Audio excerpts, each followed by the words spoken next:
Civil service exam മലയാളത്തിൽ എഴുതാൻ പറ്റും എന്ന് നിങ്ങൾ കേട്ടിട്ടുണ്ടാവും. ഇതിൽ എത്രത്തോളം പ്രാക്ടിക്കാലിറ്റി ഉണ്ട്? എക്സാമിൻ്റെ പ്രിപ്പറേഷൻ സ്റ്റേജ് മുതൽ നോക്കുന്നതാണെങ്കിൽ നമുക്ക് അവൈലബിൾ ആയിട്ടുള്ള സ്റ്റഡി മെറ്റീരിയൽസ്, ബുക്സ് ഇതെല്ലാം ഉള്ളത് ഇംഗ്ലീഷിലാണ്. മലയാളത്തിലുള്ള ബുക്സും മെറ്റീരിയൽസും കണ്ടുപിടിക്കുക എന്ന് പറയുന്നത് വളരെ ബുദ്ധിമുട്ടുള്ളൊരു കാര്യമാണ്. ഇനി എക്സാമിൻ്റെ ആദ്യ സ്റ്റേജ് ആയിട്ടുള്ള പ്രിലിമിനറി സ്റ്റേജിൽ നമുക്ക് ക്വസ്റ്റ്യൻ പേപ്പർ അവൈലബിൾ ആവുന്നത് ഇംഗ്ലീഷിലോ ഹിന്ദിയിലോ മാത്രമാണ്.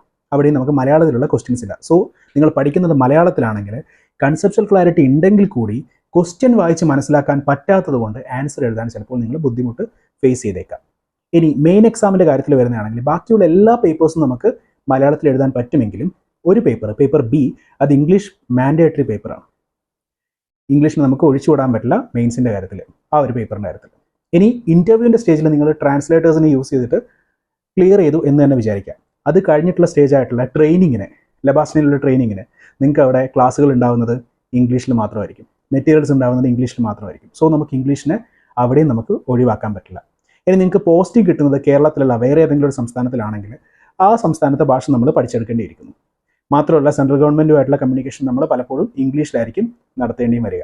അത്തരം സാഹചര്യങ്ങളിലും ഇംഗ്ലീഷ് നമുക്ക് ഒഴിവാക്കാൻ സാധിക്കുന്നതല്ല.